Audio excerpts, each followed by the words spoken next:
topic, foot of perpendicular drawn from the point to the straight line ax plus by plus c is equal to 0। जैसे कि कोई straight line है, मान लिया कोई random straight line A X plus B Y, general form में लिया मैंने, standard form, A X plus B Y plus C is equal to 0। यहाँ पे कोई पॉइंट है, मान लिया P of X one Y one, straight line के बाहर का कोई पॉइंट। तो उस पॉइंट से जैसे परपेंडिकुलर ड्रॉ करते हैं तो फुट ऑफ परपेंडिकुलर, यानी कि ये जो परपेंडिकुलर ड्रॉ करते हैं वो ये जो लाइन को जहाँ पे इंटरसेक्ट करता है वो पॉइंट के कोऑर्डिनेट्स मुझे निकालने। तो डायरेक्ट फॉर्मूला है मेरे पास, जैसे कि वो m को मैंने बोल दिया, मान लिया ये x1 y1 है तो इसको x2 y2 बोल दिया, ठीक है। तो वो ऐसे निकालते हैं, फॉर्मूला है direct x2 minus x1 upon a। x1 मतलब इसके ये जो p पॉइंट है, जिस पॉइंट से हम फुट बना रहे हैं, परपेंडिकुलर बना रहे हैं, उस पॉइंट का x कोऑर्डिनेट, फिर y2 माइनस y1 कर दिया, x2 मतलब ये जो फुट है उसका x कोऑर्डिनेट, और y2 मतलब फुट का y कोऑर्डिनेट, m का y coordinate, is equal to minus ax1 plus by1 plus c upon under root a square plus b square. ये डायरेक्ट फॉर्मूला है, ठीक है। अब ये फॉर्मूला प्रूफ देखना चाहो तो आप देख सकते हो, इसके गोयल वगैरह में मिल जाएगा। वैसे कुछ खास नहीं है इसमें, ठीक है, प्रूफ में कुछ नहीं है। pm का स्लोप, और जैसे कि pm का स्लोप आप निकालोगे, m ऑफ pm क्या आ जाएगा, वो आ जाएगा y2 माइनस y1 अपन x2 माइनस x1, है ना, y2 माइनस y1 अपन x2 माइनस x1। ये जो लाइन है, गिवन लाइन है, उसका स्लोप कितना है, माइनस ए बाई बी। ये दोनों लाइन ये परपेंडिकुलर है, P M is perpendicular to, इसको नाम दे दिया एल लाइन, ऐसा नाम दे दिया, P M is perpendicular to L. तो उन दोनों के स्लोप का प्रोडक्ट -1 हो जाएगा, और वहाँ से थोड़ा रेशियो मेथड लगाना है। ऐसे गोल में प्रूफ दिया है, आप देख सकते हैं। मैं डायरेक्ट फॉर्मूला लिख दी, ज़्यादा इसमें प्रूफ में ज़्यादा इंपॉर्टेंस नहीं है हमारा, हमें तो फॉर्मूला याद रखना है। अच्छा, फुट ऑफ ये हो गया फॉर्मूला बेस्ड।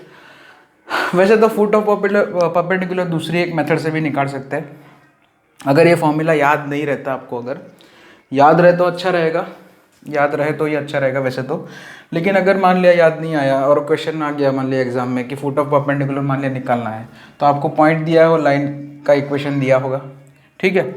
तो तुम तो सब कुछ ये सब फॉर्मूला मान लिया आपको याद नहीं है, भूल जाओ, छोड़ो। तो यहाँ पे सबसे पहले m क्या है, m is a intersection point of pm and l, है ना। m पॉइंट क्या है, ये जो pm है और ये l लाइन है उसका इंटरसेक्शन पॉइंट। तो किसी तरीके से अगर हम pm का इक्वेशन निकाल दे और फिर उसको l लाइन का जो इक्वेशन, ये तो गिवन इक्वेशन होगा, इसके साथ अगर सॉल्व कर दे मतलब एलिमिनेशन मेथड से सॉल्व कर दे, तो फिर ये पॉइंट ऑफ इंटरसेक्शन हमें m पॉइंट मतलब फुट ऑफ परपेंडिकुलर हमें मिल जाएगा। तो कुछ नहीं है, बहुत ही सिंपल है। l लाइन का स्लोप पता है माइनस ए बाई बी, तो पी एम लाइन का स्लोप कितना हो जाएगा, बी बाई ए, है ना। पी एम लाइन का स्लोप हो जाएगा बी बाई ए, तो इसका स्लोप है, और ये पॉइंट तो गिवन होगा, P slope point form use कर देना, तो आपको पी एम का इक्वेशन मिल जाएगा। ये थोड़ी लेंथी प्रोसेस है वैसे, अगर फॉर्मूला अगर याद है तो ही बेस्ट है। अगर आपको फॉर्मूला अगर याद नहीं रखना है तो ये एक ऑप्शन भी मैं बताता हूँ फुट ऑफ परपेंडिकुलर निकालने के लिए, है ना, कि ये एल लाइन का स्लोप पता है हमें, वो गिवन स्लोप है ना, वहाँ से स्लोप लिख लो। फिर पी एम लाइन का स्लोप कैसे आ जाएगा, रेसिप्रोकल का ऑपोजिट, ये पता है ना, क्योंकि पी एम और एल लाइन आपस में परपेंडिकुलर है। फिर तो पी एम लाइन का स्लोप आ गया, एम ऑफ पी एम मिल जाएगा, और पी पॉइंट आपको दिया होगा तो उसमें स्लोप पॉइंट फॉर्म यूज़ करके आप पी एम का इक्वेशन निकाल देना, तो लाइन पी एम का इक्वेशन आ जाएगा, और फिर एल का इक्वेशन तो दिया ही है क्वेश्चन में, और उन दोनों को सॉल्व कर देना एलिमिनेशन मेथड से, है ना, तो भी आपको मिल जाएगा। ओके, ठीक है। चलिए, तो मैंने क्या बोला कि यहाँ पे अगर आपके पास अगर ये फॉर्मूला अगर आपको याद ना भी रहे तो भी आप जो है फुट ऑफ परपेंडिकुलर का इक्वेशन फुट ऑफ परपेंडिकुलर का कोऑर्डिनेट निकाल सकते हो। लेकिन ये फॉर्मूला कुछ खास है नहीं इसमें याद रखने का। जैसे कि x2 माइनस x1 कर दिया, x2 मतलब ये तो हमें ढूंढना, ये अननोन होगा x2, ठीक है। x1 आपको दिया होगा, a मतलब x का कोफिशिएंट, जो गिवन लाइन है उसमें एक x का कोफिशिएंट जो है वो, फिर is equal to y2 minus y1 upon b, और ये minus A X one plus B Y one plus C, यानी कि जो पॉइंट दिया ना उसको इसमें इस लाइन के ये जो एक्सप्रेशन में उसमें रख देने का, और नीचे A square plus B square मतलब ए का एक्स का कोफिशिएंट का स्क्वायर और sum of square of coefficient of X and Y of given line. इधर ये माइनस साइन याद रखना पड़ेगा, ठीक है। फिर आप फर्स्ट को थर्ड से कंपेयर कर दोगे तो आपको x2 मिल जाएगा, सेकंड को थर्ड से कंपेयर करोगे तो y2 मिल जाएगा, ठीक है। तो अभी एक क्वेश्चन करते तो आपको ज़्यादा पता चलेगा इसमें। तो एक क्वेश्चन लिख रहा हूँ मैं, find the coordinates of foot of perpendicular drawn from the point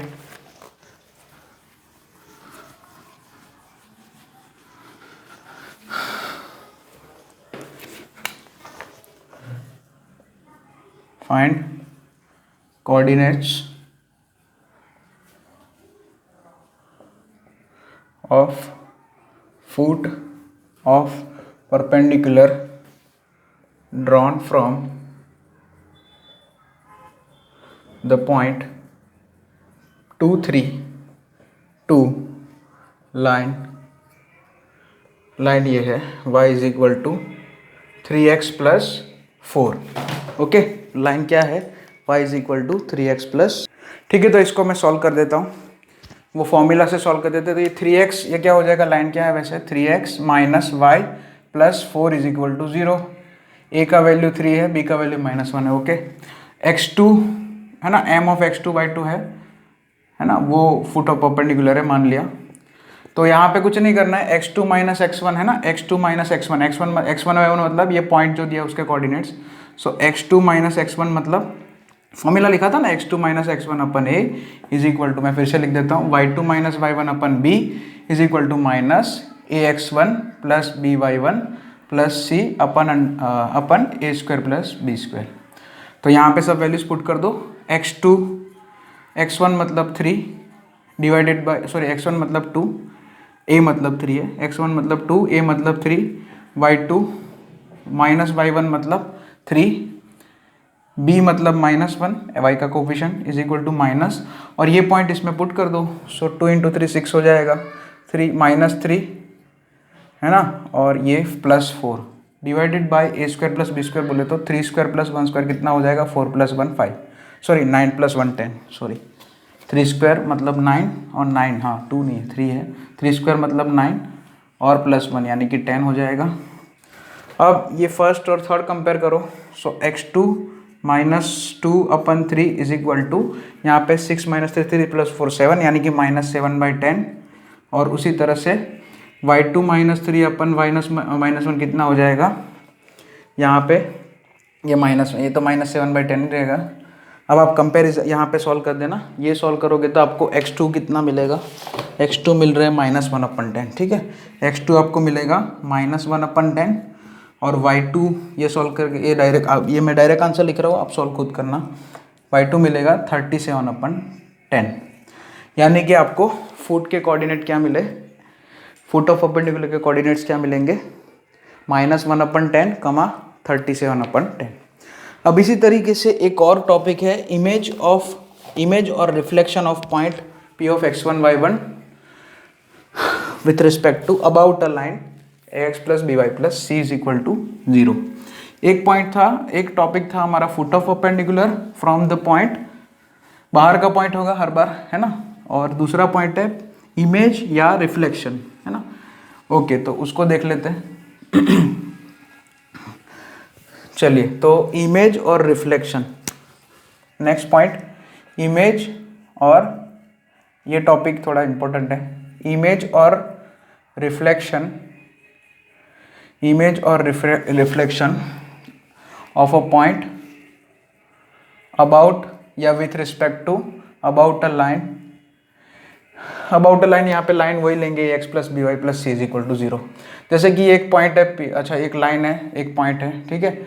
line क्या है हमारी, ax plus by plus c is equal to 0। Okay, और ये पॉइंट p है मान लिया, p ऑफ x1 y1, और उसका इमेज मान लिया। इमेज का मतलब बहुत ही सिंपल है कि जैसे यहाँ पे p से फुट ऑफ परपेंडिकुलर ड्रॉ करते हैं तो उतना मान लिया ये pm डिस्टेंस हो गया, जितना उतना ही डिस्टेंस ऐसे लाइन की दूसरी साइड लेते हैं, लाइन की दूसरी साइड परपेंडिकुलर डिस्टेंस है ना, लाइन की दूसरी साइड, है ना, ऑपोजिट साइड ऑफ पी, ऐसे उतनी डिस्टेंस पे अगर हम ये फिर से फुट ऑफ परपेंडिकुलर, ये मतलब ये परपेंडिकुलर डिस्टेंस पी डैश, तो ये पी डैश जो है पी का इमेज बोलेंगे या रिफ्लेक्शन बोलेंगे, या पी को पी डैश, है ना, vice versa, P is the image of P dash is the image और reflection of P dash, sorry P, और पी इज द इमेज और रिफ्लेक्शन ऑफ पी डैश, है ना। यहाँ पे क्या होगा, P M is equal to P M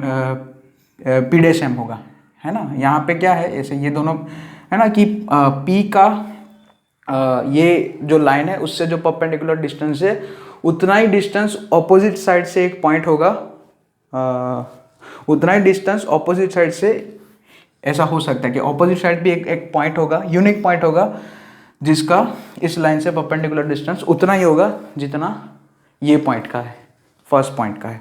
तो अभी हमें ये जो पी डैश है उसके कोऑर्डिनेट्स लिखने हैं। तो सिंपल सा फॉर्मूला है, जैसे मान लिया इसमें पी डैश x2/2 सपोज कर दिया, कुछ भी लिख सकते हैं, कुछ भी लिख सकते हैं आप, x2/2 लिख रहे हैं तो मैंने x2/2, ठीक है, पी डैश को मैंने बोल दिया x2 कमा y2। तो इसके कोऑर्डिनेट्स का फॉर्मूला जो फुट ऑफ परपेंडिकुलर का था उसी के जैसा आएगा, थोड़ा सा बस एक ही माइनर चेंज है, बस खाली x2 minus x1 upon a is equal to y2 minus y1 upon b। Foot of perpendicular का फॉर्मूला जो है ये है ना, ax1 is equal to minus sign ax1 plus by1 plus c upon a square plus b square, ये foot of perpendicular का था formula. बस यहाँ पे जो ये थर्ड टर्म है ना, ये जो थर्ड वैल्यू है उसमें बस खाली 2 से मल्टीप्लाई हो जाएगा। इमेज की फॉर्मूला में यहाँ पे जो ये इधर जो है 2 आएगा, फुट ऑफ परपेंडिकुलर में इधर 2 नहीं आएगा। बाकी सब कुछ वैसे का वैसा, जैसा बाकी सब कुछ फॉर्मूला में वैसे का वैसा है जैसा फुट ऑफ परपेंडिकुलर में था, ठीक है। तो चेंज कहाँ होगा, खाली वो जो 2 लिखा है वहाँ पे, ओके। तो इसको नोट डाउन कर लेना।